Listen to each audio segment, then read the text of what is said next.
Konnichiwa, and welcome to the Pals Anime Lounge, a podcast where a bunch of pals get together to talk about anime.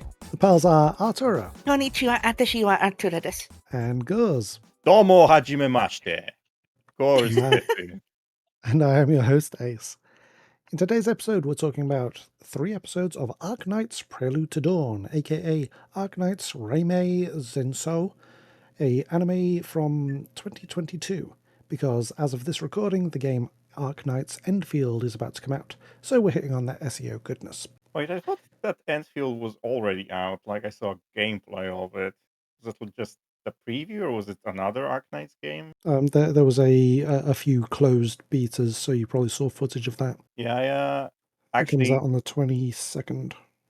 Actually, since this is an anime podcast, this is doubly relevant. But I saw someone on YouTube play an Arknights game, not the original one, but something recent, and it had like the best 3D animation that I saw so far.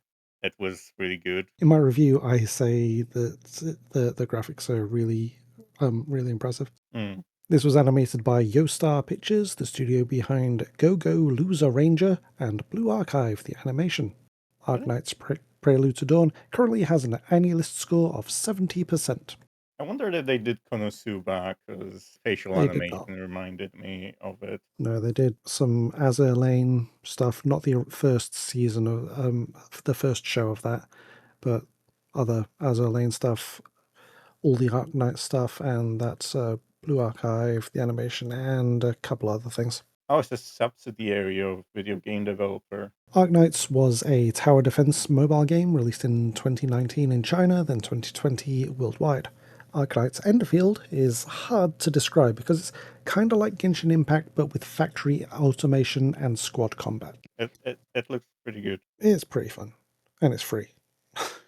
My short synopsis is Doctor Who. Oh, sorry. I'm so sorry. I didn't expect that either. Artura, what do you have? Mine is way more serious, unfortunately, but Rhodes Island works to rescue an amnesiac person, Doctor, from a city in the location of a catastrophe, hoping that they'll be able to cure oropathy. And Goz? Well, mine is ruined, because I'm not going to be able to do it right. Doctor, give me the news. I got a bad case of loving you. Got a bad case of oropathy. Got a bad case of the amnesia. I mean, it might be part of my cynical brain, but since it's like a Japanese mobile game with a lot of cute girls, I assume that they would all fall in love with the Doctor. So I think it's implied with the one girl. Amiya. Yeah. So I feel like I'm still pretty happy with that. Okay, well, we open with the Doctor being awoken by Amiya and some others, but they have to get out of there quick as reunion forces are on their way. The title credits play over the group sneaking out past hostile forces, Doctor being supported the whole way as they are clearly still recovering from whatever state they've found them in. They reach a safe area and Amiya says that they have to stay alert. Doctor immediately collapses because Amiya wasn't alert enough. They make it to the rendezvous point, but it's covered with reunion troops, so they decide to go to the backup point, but troops locate them. But Captain Doberman arrives with backup to help. She whips them.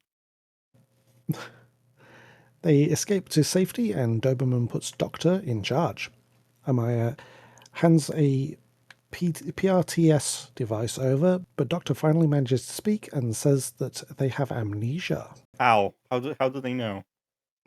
Amiya and Doberman freak out, but Amiya quickly recovers and is certain that the Doctor will be able to help. Apparently, according to her, the brain and everything is just, muscle memory. She's like, yeah, it'll work for your intelligence too, I'm sure of it. Massive cope, might I add, but still. Look, the Doctor figured out that they had an amnesia, like, very quickly, so I would trust that person. Time passes and the group falls into a trap because Doctor was unable to speak quickly enough. Reunion troops start to flood in from all angles, but Captain Ace, no relation, comes from nowhere with a flashbang. No relation, but also acts the exact same way as our ace. Thank you. They do that joke in Rick and Morty a lot, by the way. I know that you don't watch it, Ace, but there's Principal Vagina, a relation, always explains that it explains that there's no relation. I did not know that. There's a time skip, and the group are holed up in a now abandoned shop. Amiya finally explains what the PRTS is and that Doctor needs to log in with a fingerprint. She also explains that the reunion movement are terrorists formed by people infected with the oropathy disease. What she doesn't tell him is that he needs to scan his face or his ID to be able to access it. Doctor is they, them. They're non-binary. Sorry. Yes. It's not your fault. It's not actually stated. I was good about saying they before, but yeah. No, it was a good joke. I'm just informing you, because we're nice people on this podcast. No, we're woke. There's a difference. Doberman thinks that Reunion is attacking now because a catastrophe is on the way. Reunion forces start coming down the road, so the group escapes out through the rear exit. I haven't said the group's name yet. Rhode Island. No, not Rhode Island near Greece from the last episode. I was wondering about that because in Japanese dub the pronunciation is Rhodes, I think, and I was curious if it's supposed to refer to Rhode Island or the Greek thing. Well, the spelling on the side of the airship helicopter thing was with an E, so it's definitely Rhode Island. Mm-hmm. Amiya spots civilians running back the way they just came from, but is stopped from helping them. Doctor takes this opportunity to log in to the PRTS and takes command. While Amiya is giving a rousing speech, the civilians are captured. But in short order, Rhode Island saves them. The mother, however, notices some marks on Amiya's hand, calling her infected. There's a time skip, and Amiya explains that they're infected like the reunion movement with oropathy. It causes the body to crystallize and then spread infectious dust when it shatters. There is no cure, but Doctor was working on one before they lost their memories. I'm sorry, didn't Amiya say that it's not infectious to the touch?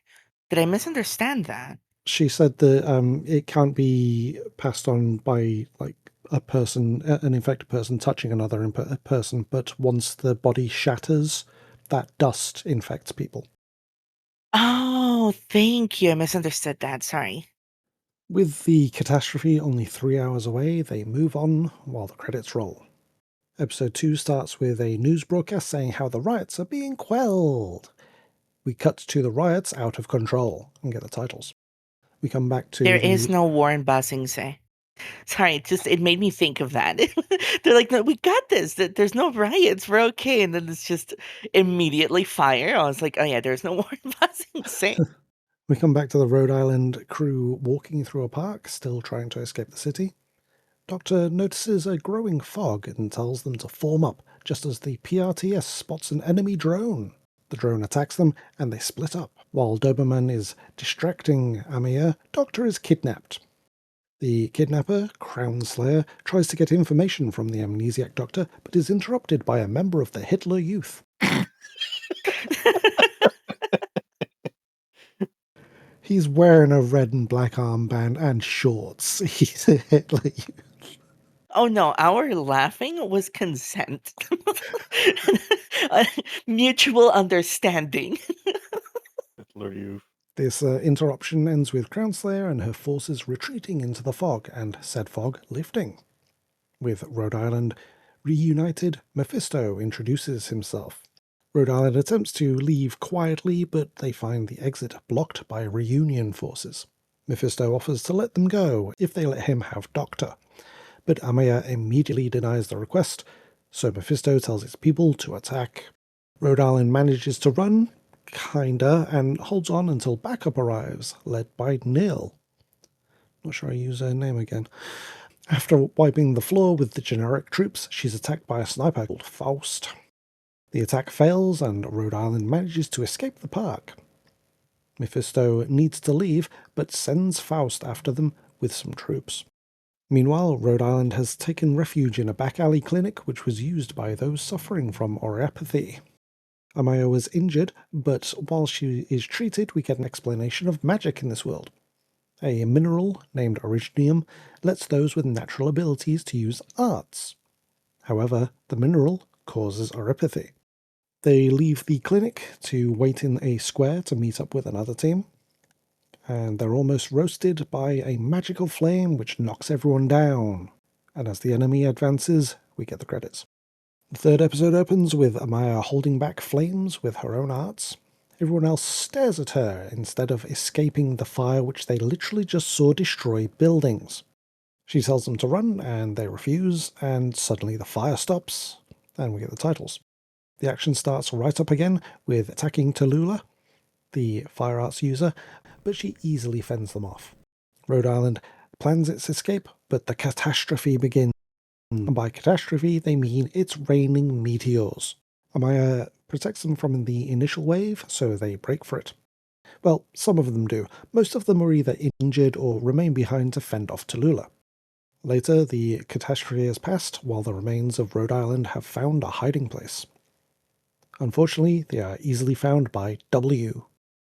That's her name.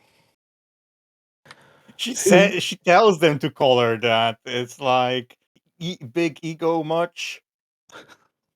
Yeah, I know, right? Jesus. God forbid that she calls herself L. And walks barefoot and sits in a chair by squatting in it. No, not that L. Come on, Gorzagorz. Yeah, I didn't realize what I was saying at first. I thought it was intentional. Maybe they're related. W, despite wanting to take Doctor, leaves without a fuss. And we don't know why. Hi, I'm W. Call me W. Remember, I am W. Bye. I'm gonna take your doctor. I'm gonna take your doctor. Anyway, bye.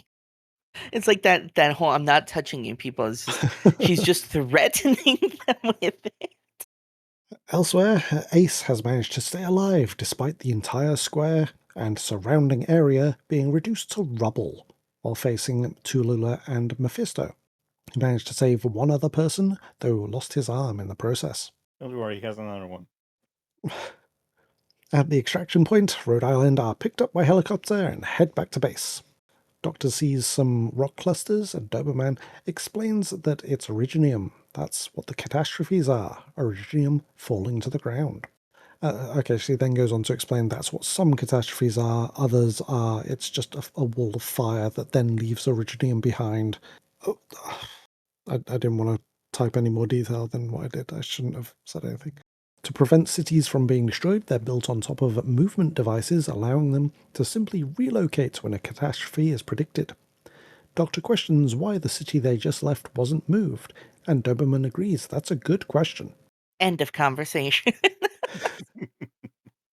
Yeah, we're all wondering that, Doctor. I thought you were smart. The helicopter lands at Rhode Island's landship, and they disembark to find that Doctor has fallen asleep. Doctor wakes in a reception room later as their room is still being prepared. The PRTS directs them to Amaya while explaining all of the facilities aboard the landship.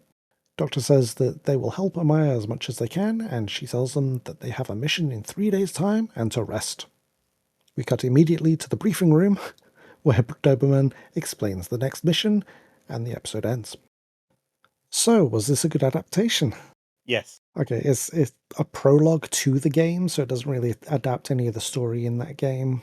The PRTS and the screens in the briefing room, they definitely resemble the game's UI. And like that first fight to save the mother and child took the form of battles in the game, in a way. And there's a smartphone, right? And they have to download a 4 gigabyte update. Oh wait, no, they didn't. They have to pay to unlock new troops. Probably. I actually don't know how the gacha works or whatever. I wondered if the shape of the Rhode Island ground ship thing was purposely like a rectangle so that it fits in the screen. I mean, this would be a cool idea, I think. Well, I will point out that that your character in Arknights Enfield wakes up with amnesia, and the person who's been leading in your stead is clearly in love with you. So like they've copied the anime for the new game. Is Enfield like a different story then? Or It takes place on a different, well, on a moon but different planet. So no. yeah, quite different story, but like still the same world because there's the same species and originium, and I didn't see anything about oropathy, so maybe it gets cured in the game or the anime. I mean, I'd expect Doctor to do something related to doctoring. If not, we spent a lot of time saving them. And wasted a lot of troops. Is this a Yata, Nani, or a Baka, Arthur? This is a Yata for me. I think this is probably one of the animes I've most liked watching. The animations are beautiful. The characters are really fun, and it has a very big weight to it also. It just feels like I would have just assumed this was an anime first and then a game, and I think it's just a good show for an adaptation like this. And goes? Yeah, I really liked it too, and it's nice to watch an anime where there's instant stakes and they don't just spend time introducing you to things, but there's you instantly worry about your characters and think about uh, what their goal is, and and they also don't overload you with number of characters, just introduce them gradually so you can keep track of who is who. When I was preparing for the podcast, I checked on AniList, and they have a list of all the characters along with their voice actors, and there's so many characters in this anime. I'm glad that they're not all in the first 3 episodes. Mm. But for me, it was a nanny. It's really slow moving for for an action anime, and it's really dour. Everything's just feels negative, and I was hoping for more hope. Yeah, I think that's one of the things I liked, but I totally get where you're coming from because it's just I think that setting of everything's just hopeless. It's not very well replicated or done anywhere else, and I'm a sucker for anything post-apocalyptic, which sure, this isn't quite post-apocalyptic, but let's be real, right? So It's not in my post, like it's during the apocalypse. it's apocalyptic, just dot. So I like that, but I totally see where you're coming from. And I think, it's a 10 episode limited series. If it went on for longer, I just don't think it would be something bearable for anyone. We did watch a third of the anime, really. I think there's like enough hope. Like it's kind of I often think that I don't like media that's too representative of the real world because real world in real world we have issues that are depressing, but here it's kind of commenting on those issues, but there's still hope and we're still working towards a better future. Yeah, I can see it. It's like it's different from the hopeless, bleak reality that we have in some cases where it feels like we're always losing battles. Whereas here, I think it's because, the whole narrative is always the good guy wins. Sure, a lot of people died protecting Doctor, but Doctor's alive and fine. And it would be a completely different story if Doctor just went kaput. So I see where you're coming from. Yeah, world. I can't say it. It's like just when are they gonna launch the nukes? But where here is like there we can still do stuff, and it's somewhat clear what we can do to make it better. Well, this is an 8 episode series, and then Arknights Perish in Frost, another 8 episode series, came out in 2023, followed by Arknights Rise from Ember in 2025. Oh, my bad. I thought I'd seen 10 episodes. Rise from Ember is 10 episodes. Sorry. Oh, I probably saw the wrong one, like an idiot. Perhaps. And it seems it has fewer characters. Oh, no, my mistake. I just hadn't clicked through. So it's an A-list score of 70%. Do we agree with that? I think that's criminally low. Like, again, I get your complaints for it. But there's like the feeling, the quality. I doing this podcast with Gore so long has really made me pay attention to the quality of the character designs, the animations, which is something I'm really thankful about, right? Because it's given me a new perspective on how I view anime as a whole. And just the high quality of what we were watching and the beautiful visuals. I love it and it's really good. I would have probably gone 8.5 to account for, it's bleak, it can feel hopeless, it's too stressful, but otherwise it feels really solid and well built, and I'm a big fan for that. Of that, not for that, sorry. Yeah, looking at it, trying to be objective, I score it a bit higher. Like there doesn't seem to be any big issues with it.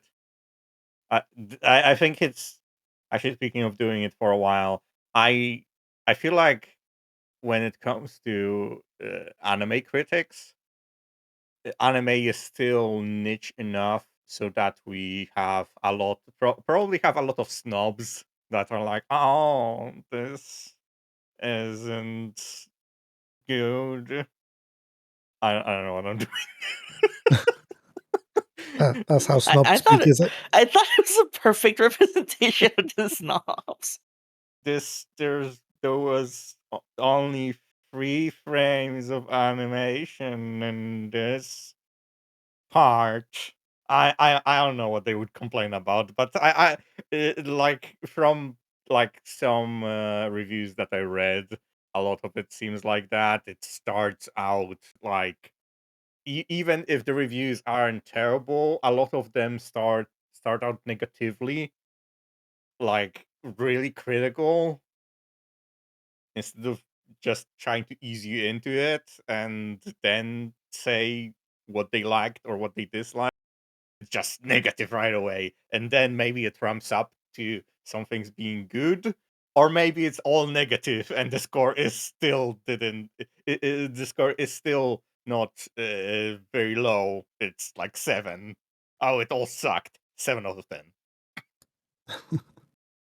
So Right, yeah, well, I feel like the score would be a little higher. okay, all fair. That brings us to the end of this episode. Thank you for joining me, Artura and Gorzagorz. Thank Thank you so you. much for having us. And thank you for listening to the Pals Anime Lounge, and better yet, thank you for subscribing wherever you found this episode. You can find more from us on GameGrin.com, finding us on social media, or listening to the Greencast podcast. Sorodewa, game on.